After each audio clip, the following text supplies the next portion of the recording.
Conexão Novas Mídias. E o programa Conexão, mais uma vez, faz uma transmissão ao vivo. E o nosso convidado é Gilberto de Souza, ele que é um pioneiro no que diz, no que nós podemos chamar e costumamos chamar de mídia digital. Ele tem o jornal Correio do Brasil há muitos anos, mantém esse jornal com muita qualidade e por isso a gente traz ele aqui para conversar, porque hoje, você sabe, o Brasil, todos os países, na verdade, eles transitam pela mídia digital, pela internet com muita facilidade e essa mídia digital, ela, com certeza, ela é responsável por mudanças no comportamento dos telespectadores, mudança no comportamento dos ouvintes, enfim. E a gente conversa agora então com o Gilberto de Souza. Gilberto, como é que você tem mantido 10 anos? Você foi um visionário, na verdade, dessa tecnologia, né? Bom, primeiro eu quero agradecer a presença aqui no Conexão. Desculpa, mas eu falo meio devagar mesmo. É tranquilo. E estamos indo agora para o 13º ano do Correio do Brasil, que é um jornal que tem correspondentes nos 5 continentes, tem redações pelo Brasil, enfim, são 4 redações, uma aqui no Rio, São Paulo, Brasília e no Sul. E eu falo assim pelo seguinte, a gente fala redação hoje em dia, né? Você pensa que é aquela coisa assim parecendo um monte de máquina de escrever e tal, isso não existe mais. Hoje em dia, quando eu falo numa redação, eu falo do correspondente, eu falo do repórter que sai em entrevista, passa a matéria do meio da rua. Essa formalidade da comunicação, ela tende a desaparecer assim rapidamente. A gente está vendo isso desde o tempo que a gente começou o Correio do Brasil, que tinha uma redação formal, para hoje em dia, onde o diagramador fica um aqui, um na Argentina e um na Suécia. Perfeito.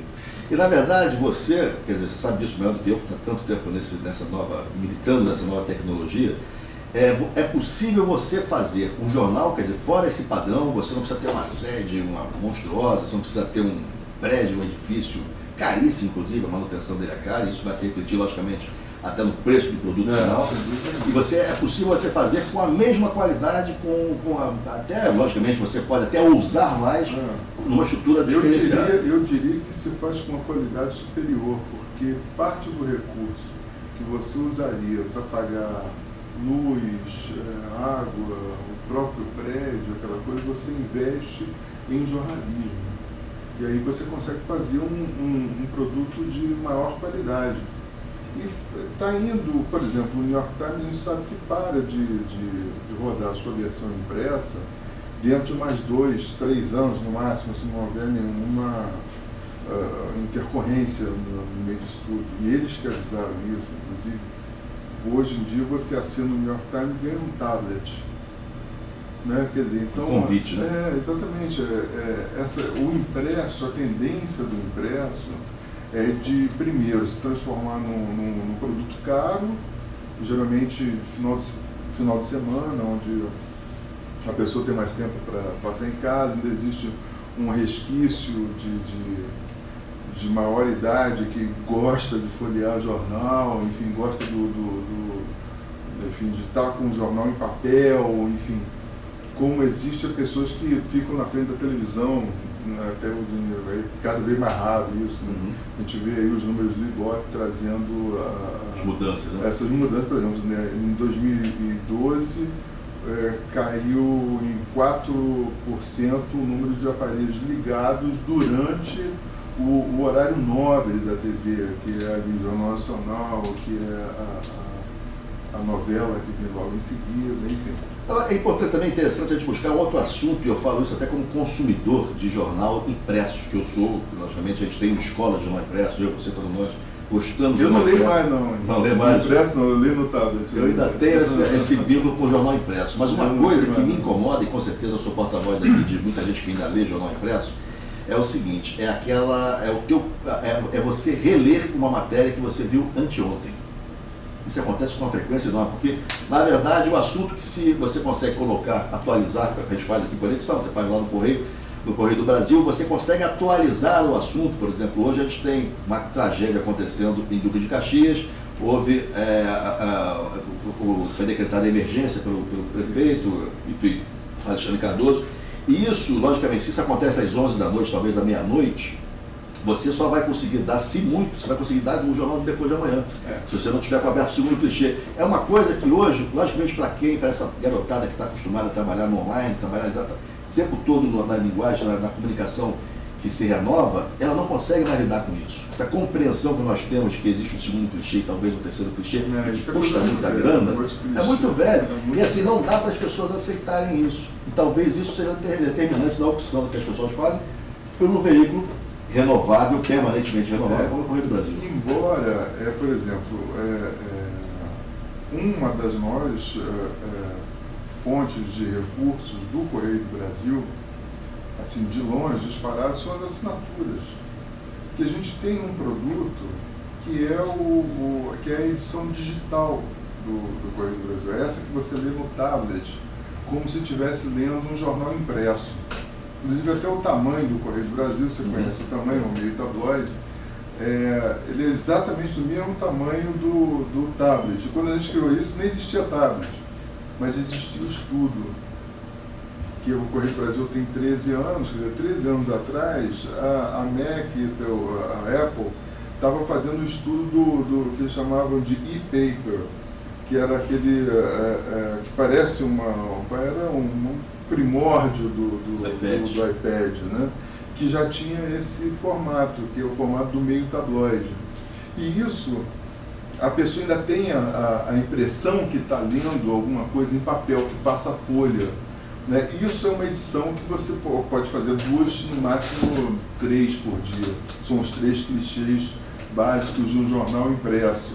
Né? Mas hoje em dia, quem lê isso no tablet, já que é um pessoal de uma idade um pouco maior que se interessa por notícia, né? Basicamente notícias de política, economia, enfim, notícias mais pesadas, né?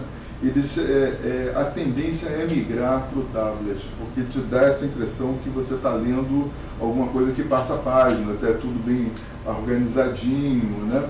Só que daqui a pouco as fotos vão ter movimento. Isso aqui é maravilhoso. Agora, Gilberto, vamos falar de uma outra coisa. Você, na verdade, como a gente já falou aqui, você está militando há 13 anos no Correio do Brasil, nesse trabalho, e logicamente que você pega uma fase em que, pegou um período em que havia ainda jornais no Rio. O Jornal do Brasil estava vivo, o Jornal do Brasil estava respirava sem a ajuda de aparelhos, enfim, você tinha o dia ainda estava pujante ali na sua espaço. Pois o próprio Globo, né? O Globo sempre veio com a hegemonia já há algum tempo. Agora, você pegou também o declínio desses jornais. Você pegou o declínio do Jornal do Brasil, que virou agora a internet. Você pegou o dia logicamente está tentando retornar e tomar votos que realmente tem uma equipe bacana, que o dia volte a ser o jornal de fôlego que tinha. E você tem, logicamente, os jornais ligados ao Sistema Globo, que é o Dia, o Extra, o próprio Globo e também o Expresso, mais um outro, enfim. Mas são os principais jornais. Por outro lado, uma coisa que eu queria puxar com você é o seguinte: esses jornais, durante muito tempo, eles ditaram a informação, a comunicação e até o posicionamento daquilo que seria acontecimento. E aí eu queria até lembrar, e aí a gente fala de televisão, exatamente, a pauta vinha dos jornais. E o caso mais específico, talvez, e aí a gente fala também da TV Globo, 89, caso Lula, aquele caso do debate, foi trazido à tona, o Boni se manifestou outro dia dizendo que realmente houve ali uma manipulação ele ajudou nessa manipulação daquele debate. Ano passado, na última eleição presidencial, 2010, o Serra teria sido atingido por uma bolinha de papel, você lembra, em Campo Grande, durante uma passeata corpo a corpo, e aquilo foi noticiado pela mídia tradicional, TV Globo, principalmente, como se ele tivesse sido vítima de uma pedrada, quem sabe até de um pisado. Uma coisa. Enfim, isso foi desmentido, logicamente que isso acabou sendo desmentido, não pesou na eleição, como talvez tenha pesado o debate, a manipulação do debate 89. Queria que você falasse sobre isso, a força da chamada blogosfera. Fala um pouco sobre isso. É um assunto que está em pauta. Hoje, inclusive, é uma das matérias principais da coluna de política do Correio do Brasil, exatamente esse fato. Há uma discussão muito grande hoje sobre os marcos regulatórios da comunicação. Porque que isso é uma coisa, parece meio complicada, mas não. Por exemplo, você só pode admitir uma democracia onde haja igualdade de oportunidades para as pessoas, onde não existam os cartéis, por exemplo. Hoje, Globo, Folha, Estado e Veja, esses 4 veículos, essas 4 empresas, que são de 4 grupos empresariais, que se mesclam entre si, um tem uma participação de um, outro tem participação de outro e tal, eles dominam cerca de 90% do mercado publicitário brasileiro. Por exemplo, fazer jornal no Brasil hoje e depender de publicidade, você está quebrado. Assim. Tanto que o Correio do Brasil prescinde da publicidade. A gente partiu para a assinatura, ou seja, a assinatura é aquela pessoa que fala assim, olha, eu vou pagar aqui para você R$10 por mês para você continuar existindo, para você continuar dizendo o que você precisa dizer. Ou seja, quando você tem credibilidade para isso, eu ou qualquer pessoa tira R$10 do você e fala, continua. Vai aí. Eu acho assim, inclusive isso é uma lição que vem do Libé, né, o Libération na França, que começou assim. O Libé hoje é um dos maiores jornais franceses, e na época um grupo de jornalistas se juntou e falou, bom, vamos vender assinatura porque nós vamos dizer, enfim, o contrário do que o Le Figaro está dizendo. E você sabe que tem rádios também, rádios internet, nos Estados Unidos, e já se faz captação por rádio de carro, você pode fazer a captação no rádio internet pelo carro. Que elas funcionam assim. Eu já conversando com o Luiz Antônio Melo, que é o fundador da Maldita, Fluminense FM e tal, ele falou sobre isso, quer dizer, na verdade há uma transparência, inclusive nisso, coloca-se ali, faz um pedido, as pessoas se cotizam para manter aquela rádio no ar, seja uma rádio segmentada rock, jazz, as pessoas que gostam, e mantém no ar aquela rádio com aquela qualidade, com aquele padrão, e você sabe que vai estar consumindo um produto que você confia. Exatamente. Então o que acontece? Diante disso, porque o público não é bobo, as pessoas não são bobas, ninguém é bobo. Né? Bobo já foi, quer dizer. Então quando a pessoa vê, por exemplo, uma história dessa da bolinha, você olha para a cara do cidadão que está dizendo que aquilo foi uma pedrada e fala, esse sujeito ou é maluco ou é mau caráter. Nenhuma hipótese, nem a outra justifica eu continuar olhando para a cara desse cidadão. E é engraçado, né? A gente pensando, de você como jornalista, eu também, quando a gente imagina o que se passa na cabeça de quem pode imaginar que há um bobo do outro lado da televisão, porque achar que o cara vai acreditar e vai comprar aquela versão. E no caso do Lula, você pode até supor o seguinte, houve uma edição e a edição, quem não viu o debate, acreditou, comprou naquela versão, porque afinal de contas ele viu. Mas na bolinha de papel não dava para acreditar. Não dá. E aí entra a força da blogosfera, que é tão criticada, o Sérgio inclusive chama dos blogs sujos, etc. Tem uma maneira pejorativa, ridícula de tratar os blogs, porque ele está falando de sistema de comunicação. E sabe, tem quase 60 milhões de pessoas diariamente acessando a internet, acessando blogs, acessando essa comunicação. Mas é legal a gente tocar nesse assunto porque mostra que há um contraponto, é um contraponto que a imprensa tradicional nunca conseguiu dar. Você sempre teve uma corrente do campo político. Defende seus interesses. Na verdade, o que eu entendo que a imprensa tradicional, e o motivo da gente ter fundado o Correio do Brasil no ano de 2000, no primeiro dia do novo século, foi falar, chega, né, chega, isso não dá.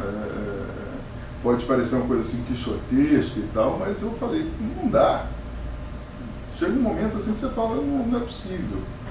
Não é que o Brasil vai ficar resumido a essa meia dúzia que quer contar pra gente, né, achando que a gente é bobo, quer contar uma história que não é a realidade. Quer dizer, que jornalismo, para mim, meu amigo, é realidade. Ela não tem cor, né? O que está acontecendo. O que está acontecendo? É isso aqui. Então não adianta você tentar dar uma cor ou outra cor que for para agradar o freguês. Quer dizer, não existe isso. E é perigoso, né? Porque quando você não está ligado a nenhum grupo político, não está ligado a nenhum grupo econômico, né? Você vai dizer para o seu leitor, que é o caso do Correio do Brasil, a realidade. Né? A gente não tem patrocinador do grande capital, não tem ligação com partido político nenhum, nem esquerda nem de direita. Então é perigosíssimo um veículo desse. E no Brasil, principalmente. É complicado. Agora, nesse momento também, politicamente, você vê que a gente está vivendo também um período conturbado. A gente viu a ação penal 470, a gente sabe que ela era importante, ela é tão imprescindível que como também a gente esperamos que seja também um julgamento das outras ações que vem por aí. A gente tá falando, os outros mensalões. Os outros mensalões, do DEM, do PSDB. Como é que você vê isso, esse encaminhamento? Fala-se do PIG, a existência do PIG, e isso também é atribuído à blogosfera. Existe o PIG? Você acha que é um partido da empresa golpista? Por essa interação entre as empresas que formam esse grupo. Existe um grupo formado por empresas que são umbilicalmente ligadas entre si. Não dá para chamar de cartel porque formalmente o cartel não é bem isso. Teria que ter uma combinação de preços entre eles e tal, que a gente até imagina que existe, mas não pode provar. Então, e vale o que você pode provar. Né? Se você acusa, você tem que provar. Que é um negócio que na ação penal 470 aí ficou meio no ar, a gente não sabe exatamente o que é o que, mas hoje tomou posse o Genuíno, que foi condenado, né? Mas o Poder Legislativo fez valer a sua independência. E eu acho assim que daqui a pouco isso vai se cristalizar, porque se trataram a ação penal 470 de uma maneira, o mensalão tucano de Minas Gerais vai ter que ser tratado de maneira semelhante. Né? Porque senão acontece o quê? A blogosfera, os blogs sujos vão se insurgir. Né? E como estão cada vez mais fortes, aí a gente vai ver o contraponto aí.